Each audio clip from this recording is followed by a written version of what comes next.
नमस्कार मिरची उत्पादक शेतकरी बांधवांनो, हा आपला सिझलिंग हॉट मिरचीचा प्लॉट आहे. 10,000 काळी आहे आणि आज ह्या प्लॉटला 39 दिवस झालेत. तुम्ही हा बघू शकताय की असा हा प्लॉट आहे हा. आणि ह्या प्लॉटमध्ये ज्या काही प्रॅक्टिस केल्या आपण काय त्या आज आपण शेअर करतोय. अगदी शेंड्याचं पान बघा, कुठेही तुम्हाला थ्रिप्सचा अटॅक नाही किंवा चुरडामुरडा हा कुठेही जाणवत नाही. जेणेकरून आपण काय केले की न्यूट्रिशन आणि खतावर चांगलं नियोजन केलं आहे. प्लस पाणी नियोजन हे खूप महत्त्वाचं आहे. हा 40 डिग्री सेल्सिअसमधला प्लॉट आहे. आज याला 39 दिवस झालेले आहेत. आणि ह्याचा जो ह्यातली मला महत्त्वाची प्रॅक्टिस एक शेअर करावीशी वाटते की हा मिरचीचा स्ट्रोक असा निघालेला आहे. ह्याला जे फुटवे आहेत बघा, 1 2 3 4 5 6 7 फुटवे आहेत.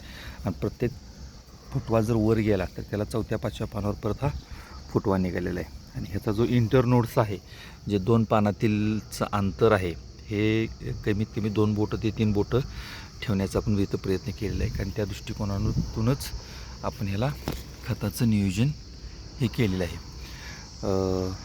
पानाची रुंदी जर पाहायला झाली तर अशी आहे, आणि पानाची रोग प्रतिकारशक्ती जर पाहायची झाली तर बघा हे अशी आहे. म्हणजे कुठलंही पान घ्या तुम्ही, शेंड्यावरचं पान घ्या किंवा कुठलंही घ्या, हे तुम्हाला हे असं जाणवतं आहे. आणि एकाच ठिकाणी असं नाही, अगदी तुम्ही जर पाहिलं तर चारीही बाजूला की तिथं तसा तो हा असा पानाचा स्ट्रोक आहे. जेणेकरून कुठलंही घ्या, अतिशय काळजीपूर्वक ह्या प्लॉटला आपण जपलेलं आहे. आणि इकडं हा आपला टँक आहे.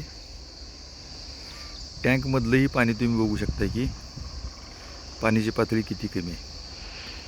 म्हणजे थोडक्यात काही दिवसात टँकर चालू करावं लागतील आपल्याला, की असा हा आपला प्लॉट आहे. ते अतिशय खट्ट माळाला प्लॉट आहे. ह्याच्यामध्ये आपण जी प्रॅक्टिस शेअर करतो आहे की मला असं वाटतं की निव्वळ थ्रिप्स कंट्रोलसाठी ज्यावेळी आपण स्प्रे करतो आहे, माझी प्रॅक्टिस अशी की ज्यावेळी थ्रिप्स कंट्रोलसाठी आपण स्प्रे टाकतो किंवा कीटकनाशकाचा स्प्रे टाकतो आहे, त्याच्यामध्ये एक न्यूट्रिशन टाकतोच मी. एक स्टिम्युलंट आहे सुपर फायजी नावाचं, फार्मडी मॅक्रोचं. त्याही स्टिम्युलंटचा मी जर प्रत्येक तिसऱ्या स्प्रेला मी याचा वापर करतो. म्हणजे आठवड्यातून 2 वेळा ते जाते तिथं. आणि प्लस हे दिलेलं खत, दिलेलं फर्टिलायझर हे कॅरी करायचं असेल तर तिथं आपण काय करतो की सुपर ऑप्टिक 90चा वापर करतो. जेणेकरून त्याचा फायदा असा होईल, त्याचा फायदा आपल्याला असा होतो आहे की हे पान जाड होते.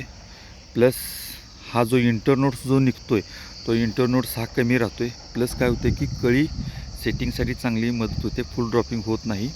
महत्त्वाचं म्हणजे पानाची जाडी.